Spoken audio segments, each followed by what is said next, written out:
Juru bicara Menteri Pertahanan sekaligus Presiden terpilih Prabowo Subianto Dhanil Anzar Simanjuntak menyindir ada pihak yang asal beda demi cari jabatan dan gubernur bukan jabatan oposisi melainkan kepanjangan tangan pemerintah pusat.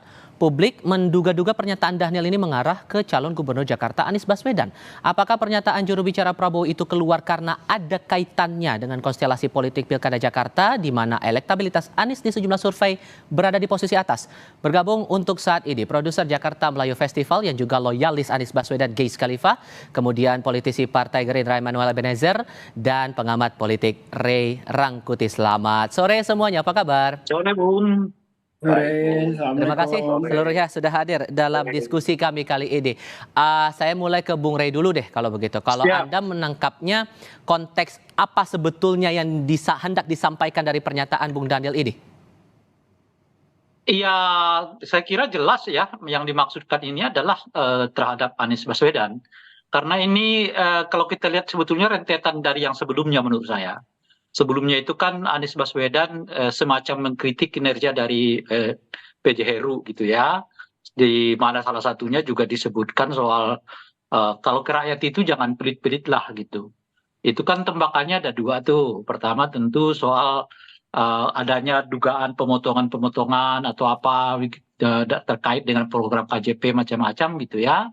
Yang kedua adalah sindiran terhadap rencana pembiayaan makan siang gratis yang dari 500.000 menjadi 7.500 kan. Kan pernah kita dengar begitu ceritanya, meskipun kemudian sekarang dipertegas lagi oleh Gibran yang mengatakan bahwa makan siang gratis itu biayanya tetap 15.000 gitu. Tapi kalimat dari Anies itu menurut saya sih merujuk kepada dua itu. Pertama adalah Anies di dalam beberapa kali silaturahmi dengan warga mungkin mendapatkan laporan kok tiba-tiba KJP saya nggak ada, ini nggak ada gitu ya, macam-macam gitu ya. Lalu Anies mengeluarkan pernyataan bahwa untuk rakyat tuh jangan pelit-pelit lah gitu. Nah, pelit itu terkait dengan kebijakan di DKI dan mungkin terkait dengan kebijakan tingkat nasional yang berhubungan dengan makan siang gratis yang rencananya 15.000 menjadi 7.500. Nah, sekarang bertambah ke situasi yang seperti yang sekarang gitu ya. Jadi ini saya lihat satu rentetan gitu. Padahal kalau sebelumnya ini kan nggak ada aksi sebetulnya dari Anies. Nah, kenapa juru bicara Pak Prabowo menanggapinya gitu? Saya kira karena dia ingin merujuk ke angka 7.500 ya, dengan masyarakat kita jangan yang apa namanya yang pelit-pelit lah begitu ya. Dan oleh karena itu mungkin ya ini kayaknya lingkungan istana sudah mendefinisikan Anies ini bagian dari oposisi gitu. Baik, oke, tahan dulu di situ, Bung. Saya ke Bung Geis, karena begini, sempat dicuitkan juga oleh Bung Dhanil, Bung Geis, ada beberapa pihak ingin menggunakan jabatan kepala daerah sekadar panggung asal beda untuk anak tangga jabatan politik berikutnya. Anda menangkapnya bahwa ini lagi menyindir Anies juga seperti pandangannya ada Bung Ray Rangkuti? Ya, yang pertama saya terus terang kecewa ya, karena pertama kali saya dihubungi yang akan berbicara dengan kita adalah Dhanil Anzar, sementara dia tidak ada sekarang. Jadi saya dengan Ray membicarakan orang yang nggak ada, siapa dia gitu loh. Siapa Dhanil Anzar gitu, untuk kita diskusikan di sini. Kami sebetulnya sudah mengundang, tapi sampai sekarang belum memberikan respon lebih lanjut, bahkan Iya, sampai kita melakukan diskusi ini. Tahu gitu, karena saya merasa bahwa berbicara tanpa ada orangnya itu menurunkan ini kita gitu loh, karena dia bukan siapa-siapa gitu untuk kita bicarakan bersama, dia bukan siapa-siapa gitu. Oke, tapi kalau kemudian Anda menangkap kesannya ini gimana sebetulnya? Ya gimana ya membicarakan tapi orangnya nggak ada gitu ya, nggak layak juga saya menginikan yang Ray aja lah, bahwa yang dikatakan Ray itu yang satu benar, yang satunya salah. Kalau yang satunya tentang jangan pelit-pelit kepada warga itu konteksnya adalah pada DKI. Tetapi kalau secara tentang makan siang gratis, Anies tidak ada arah ke sana sama sekali. Karena selama ini yang jadi concern Anies adalah persoalan Kampung Bayam, persoalan KJMU, persoalan KJP Plus yang agak tertahan gitu. Ada permasalahan di sana. Jadi concernnya Anies adalah kepada persoalan itu, terutama soal Kampung Bayam yang sampai hari ini tidak mendapatkan haknya. Nah itu dia. Kalau soal Dhanil bicara semacam itu tentang oposisi dan sebagainya, saya tidak bisa membahas karena orangnya nggak ada. Kalau orangnya ada sih enak membahasnya. Oke, kalau gitu saya ke Bang Noel kalau begitu. Kalau Anda menangkapnya walaupun kemudian ini adalah cuitan dari Bang Daniel begitu, tapi sepenangkapan Anda bahwa cuitan ini sebetulnya memberikan penegasan bahwa sudah ada jarak barrier antara posisinya Pak Prabowo dengan Mas Anies? Pernyataan Mas Daniel itu kan sebenarnya sikap kritis ya dari sudut pandang beliau yang punya latar belakang aktivis Muhammadiyah. Artinya dia juga memperjelas bahwa kepala daerah, gubernur, kemudian bupati dan wali kota itu juga bagian kekuasaan yang semuanya harus sama visinya dengan pusat. Artinya mereka bagian tugas tugas yang tidak terlalu beda dalam mengerjakan program-program nasional nanti. Jadi itu sudut pandang yang kritis, betul. Jangan juga ada yang tersinggung. Saya rasa beliau tidak ingin menyindir siapapun. Karena kan itu sikap kritis dia. Masa kita nggak boleh sih, apalagi beliau tuh kan mantan aktivis Muhammadiyah yang terpelajar, nggak boleh kritis. Bahkan ya maaf, Bang Gis tadi bilang bukan siapa-siapa. Justru hari ini dia menjadi siapa-siapa. Karena kenapa? Dia masih menyampaikan hal yang kritis ya dari sudut pandang beliau. Jadi ya sebenarnya tidak ingin menyinggung siapapun lah. Dia hanya ingin menjelaskan bahwa ya kepala daerah itu tingkat gubernur dan itu kan bagian instrumen kekuasaan yang pelaksanaannya bisa mengerjakan pemerintahan pusat juga, bisa sinergisitas gitu loh. Apa Tidak efeknya lagi kalau nanti. gubernurnya datang dari kalangan oposisi menurut Anda? Nah itulah dia mempertegas, makanya tidak ada oposisi. Karena kenapa? Ketika dia menjadi gubernur, ya dia bagian dari kekuasaan. Gitu. Dia bupati, dia juga bagian dari kekuasaan yang harus mengikuti program-program yang sudah terprogram. Ini kan terkait program, gitu loh. Jadi tidak ada istilah oposisi. Nah makanya dia memuji sikapnya Mas Ganjar dan Pak Mahfud. Lihat dong Pak Mahfud dan Mas Ganjar, dia kesatria, gitu. Bukan juga menganggap bahwa siapa Mas Anies itu tidak sosok yang kesatria. Saya rasa tugasnya Mas Daniel itu untuk menjadi aktivis yang kritis saya rasa sudah luar biasa lah yang menyampaikan sudut pandangnya. Saya rasa itu. Oke, kalau menurut Bung Gis, apakah gubernur itu boleh-boleh saja datang dari kalangan oposisi atau ya seperti yang pernyataannya Bung Daniel tadi? Yang membatasi itu siapa ya? Karena kan majunya Anies itu kan berdasarkan permintaan warga ya. Di mana-mana warga menggunakan haknya untuk melakukan aksi spontan, meminta Anies kembali, lalu dipotret oleh lembaga-lembaga survei, walaupun saya itu agak skeptis dengan persoalan lembaga survei. Lalu partai mencalonkan gitu. Selama ini kan Anies tidak pernah bicara tentang pencalonan sebelum ada permintaan-permintaan gitu kan. Jadi nggak ada urusannya dengan oposisi dan bukan oposisi. Oke. Kalau ini adalah Anies sebagai mantan gubernur, lalu warga merasa tidak puas atas keadaan situasi yang saat ini terjadi, lalu meminta Anies kembali memimpin Jakarta, kan begitu aja persoalannya kan.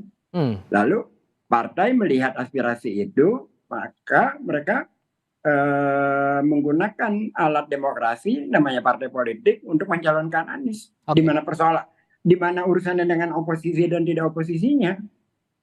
Makanya karena tidak ada Danielnya di sini, jadi saya sulit bicara gitu.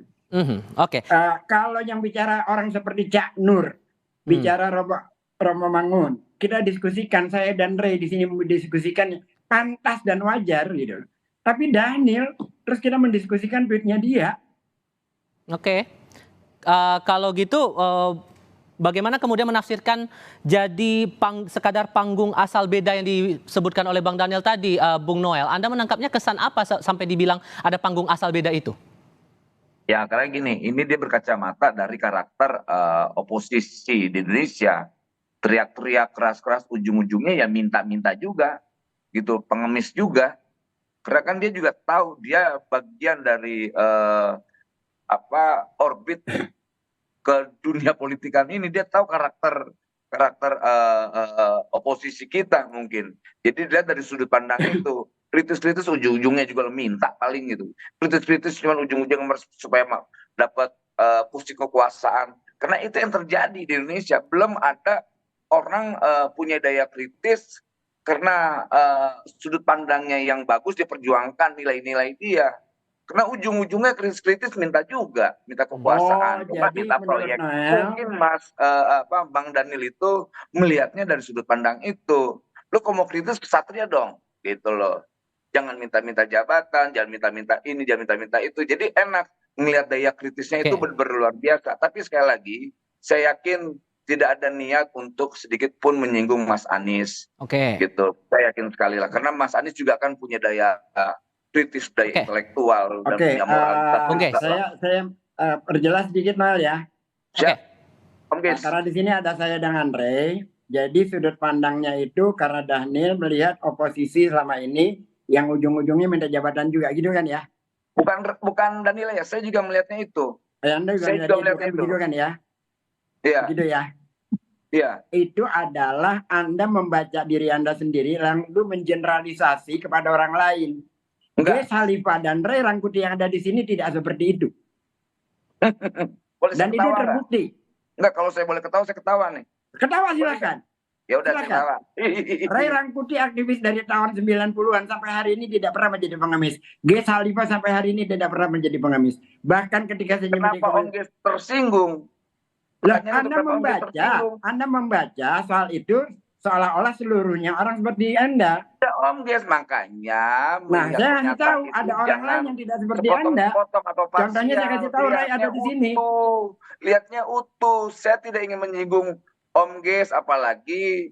Iya, itu dia makanya melihat orang jangan dari kacamata sendiri, gitu loh. Itu. Bahwa orang lain tidak selalunya sama. Ini model-model kayak Om Grace ini model gampang tersinggung ini akhirnya kita yang tidak mendapatkan tersinggung menjelaskan. Tidak semua orang bisa digeneralisasi dan generalisasi adalah logika bengkok. Tidak mengeneralisir, makanya lihat pernyataan saya jangan parsial Om Grace, yang baik hati, yang terhormat. Gimana? Gimana? Oke, ditahan dulu di situ, teman-teman. Saya mau ke Bung Rey dulu. Bung Rey, kalau kita tarik ke belakang ada konteks juga bahwa Pak Ahmad Muzani mewakili Gerindra juga bilang sedang menyiapkan nih Kim untuk lawannya Anies begitu di Pilkada Jakarta. Dengan munculnya cuitan dari Bung Daniel ini, gimana konteks politiknya menurut Anda? Kan setahu saya, seingat saya juga di Kompas TV ini pernah saya sampaikan dan saya ucapkan bahwa besar kemungkinan PDIP dengan Gerindra itu ada dalam satu barisan untuk menyiapkan lawan politik bagi Anies Baswedan gitu. Nah, kalau kita baca dalam konteks yang lebih makro, sebetulnya apa yang terjadi saat ini bagian dari memperjelas itu. Memperjelas pertama, Gerindra mungkin tidak akan memberikan suaranya kepada Anies Baswedan gitu ya. Dan bahkan pada tingkat tertentu Gerindra mungkin akan bekerja sama dengan partai politik lain yang bisa jadi itu PDI Perjuangan untuk menyiapkan kader yang dapat katakanlah menjadi kompetitor bagi Anies Baswedan di Pilkada Jakarta sehingga tidak terjadi kotak kosong gitu. Mengingat sejauh yang saya lihat ya, hampir sulit bagi Kim sekarang untuk mendorong sendiri kader mereka gitu. Jadi Kimnya di Jakarta kelihatan akan terbelah.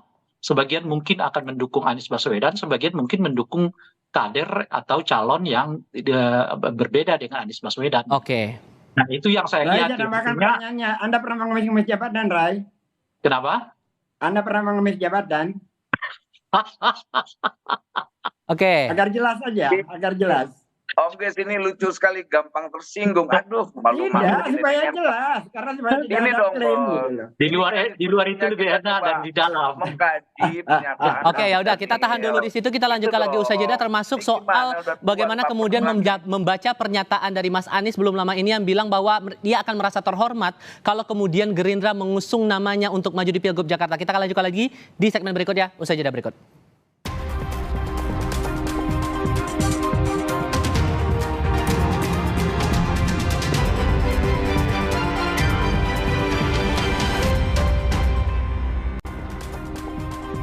Masih melanjutkan diskusi bersama Grace Halifa, kemudian Ray Rangkuti dan Immanuel Ebenezer. Bung Ray, melanjutkan pertanyaan saya sebelumnya, kalau Anda menilai bahwa cuitan itu mengarahkannya ke Anies, tapi di sisi lain tadi pagi Bung Anies bilang akan sangat terhormat kalau kemudian Gerindra akan mengusung namanya nanti kalau di Pilgub Jakarta. Anda menangkap konteks ini sebatas kode atau ada maksud lain? Ya, pertama tentu bagi siapapun calon kepala daerah pasti sangat merasa diuntungkan, bangga kalau ya didukung oleh kekuatan partai politik yang lain kan. Itu pernyataan normatif gitu. Dan saya kira juga Anies mengemukakan itu. Masa Anies mengatakan misalnya, oh partai saya ini cukuplah yang ada sekarang ini gitu. Ya jelas tidak kan. Anies akan mengatakan, saya sangat terhormat kalau sekiranya Gerindra mau mendukung saya. Itu pernyataan yang normatif. Tetapi itu belum menunjukkan bahwa sudah ada deal, sudah ada pembicaraan macam-macam antara Anies Baswedan dengan Gerindra. Seperti yang saya sebutkan itu tadi, justru kelihatan ya kalau Gerindra ini mungkin lebih menyiapkan kader yang lain atau nama yang lain yang jadikan sebagai mitra bersaingnya Anies Baswedan di Pilkada Jakarta ini gitu. Dalam konteks itulah saya kira apa yang dilakukan oleh Dhanil ini bagian dari pemanasan itu, karena boleh jadi di lingkaran Gerindra mungkin juga ada tarik-menarik antara yang ingin mendukung Anies Baswedan sebagai calon gubernur atau yang ingin menyiapkan kader yang lain untuk dijadikan sebagai calon gubernur itu. Dan itu biasa saja. Dan kelihatan kalau konteksnya tentu Dhanil ini mungkin bagian dari kekuatan di internal Gerindra yang ingin menjadikan Anies itu sebagai mitra bersaing di dalam pelaksanaan Pilkada Jakarta 2024 yang akan datang gitu. Jadi saya kira pernyataan Dhanil itu juga bukan tanpa skenario ya. Artinya Dhanil juga sengaja membuat ungkapan itu, tweet itu, karena itu merespon menurut saya pernyataan Anies yang sudah seminggu yang lalu ya terkait dengan PJ Heru sebetulnya gitu. Nah tetapi itu diungkap lagi oleh Dhanil tanpa ada angin bla bla bla gitu dalam kerangka itu tadi ya untuk membuat jarak bahwa Gerindra ini nggak akan berlabuh ke Anies Baswedan, tapi akan mencari mitra yang lain. Mempertegas sikap politik itu tadi ya Bung ya? Iya, itu kan artinya kan tiba-tiba nih Dhanil buat tweet-tweet kayak begitu itu. Yang sebetulnya kalaupun mau direspon, responnya itu kepada pernyataan Anies seminggu yang lalu gitu, jauh banget gitu. Nah, yang makanya saya mengatakan Dhanil itu sengaja membuat tweet itu justru untuk mempertegas ya setidaknya pilihan politik Gerindra dalam lingkup yang ada bersama dengan Dhanil bahwa mereka akan berbeda dengan Anies Baswedan di Pilkada Jakarta 2024 ini gitu. Oke, kalau Bung Noel dari Gerindra gimana meresponnya? Tadi Mas Anies bilang bahwa akan sangat terhormat kalau kemudian Gerindra mengusungkan namanya maju di Pilgub Jakarta. Masih ada ruang untuk Anies? Ya soal ruang ada atau tidak kan itu urusan internal partai ya. Karena saya ini kan sebenarnya pendukungnya Mas Anies. Mas Dhanil juga pendukungnya Mas Anies. Kemudian ada keputusan partai untuk tidak memilih Anies, ya mungkin itu keputusan yang lain gitu loh. Namanya juga kita pengen menyehatkan demokrasi. Jangan sampai demokrasi terkungkung karena persoalan-persoalan yang tidak substansial ini gitu loh. Tapi apa yang disampaikan Mas Anies itu bagus. Bahwa kalau seandainya saya didukung Gerindra, ya saya senang. Sama halnya misalnya PDIP mendukung Mas Anies kan bagus. Artinya apa? Demokrasi kita sedang bagus-bagusnya gitu loh. Tidak ada lagi narasi-narasi berbasis kebencian. Kemudian narasi-narasi berbasis politik identitas. Ini kan bagus sekali gitu loh. Bayangkan dulu Mas Dhanil itu pendukung kerasnya Mas Anies loh. Saya ini dulu pendukungnya Mas Ahok. Gitu. Sebetulnya beda kutub gitu. Tapi saya suka sekali dengan proses demokrasi sekarang. Mulai narasi-narasi yang basisnya kebencian itu sudah mulai tereliminasi dan sudah tidak ada. Jadi kita bicara tentang gagasan besar buat Jakarta ke depan seperti apa. Saya rasa itu. Oke, Bung Geis, dengan pernyataan Mas Anies tadi bahwa akan sangat terhormat kalau didukung Gerindra lagi di Pilgub Jakarta, Anda sebagai loyalis gimana ngerespon? Ada pernyataan Anies akan merasa terhormat kalau didukung Gerindra. Kalimatnya persis seperti itu. Ya, ada kalimatnya seperti itu. Iya, tadi pagi dalam agenda di Jakarta menyampaikan hal itu. Ya, karena sih nggak mendengar itu gitu loh. Oke, kalau gitu kita coba putarkan kembali ya pernyataan dari Anies yang kami temui pagi tadi. Kita coba dengarkan dulu, Bung Geis. Ya.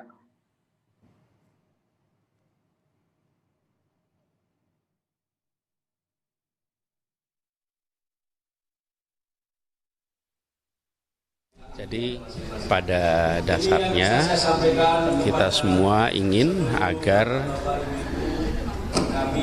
peran amanat yang dititipkan bisa dijalankan dengan baik. Jadi kita semua lihat menjadi sebuah kehormatan untuk bisa meneruskan apa yang sudah dikerjakan dan meneruskan yang pernah kita kerjakan bersama-sama, karena kita menginginkan ya Jakarta sebagai kota global bisa maju dan bisa ikut menopang kegiatan-kegiatan yang terkait dengan pemerintah pusat di kota ini. Gimana Bung Ges ngeresponnya? Ya berarti kan nggak ada pernyataan letter seperti itu kan. Yang Oke, ada jadi adalah menangkapnya Raden gimana? Rahmat bilang, meneruskan. Ya itu normatif sekali, bagus sekali, normatif saja itu sih. Dan kalau ternyata kemudian ada dukungan, Anda merasa tidak masalah? Nggak ada masalah lah, namanya ada dukungan ya bagus dong. Untuk dalam konteks Anies ya tidak ada masalah. Tapi kalau untuk saya pribadi, sebaiknya partai yang namanya PSI itu jangan pernah mendukung Anies. Buat saya ya, bukan buat Anies ya. Oke, baiklah. Terima kasih semuanya sudah hadir dalam diskusi. Bung Ges Khalifa, Bung Ray Rangkuti, Bang Emmanuel Ebenezer. Sama-sama semuanya.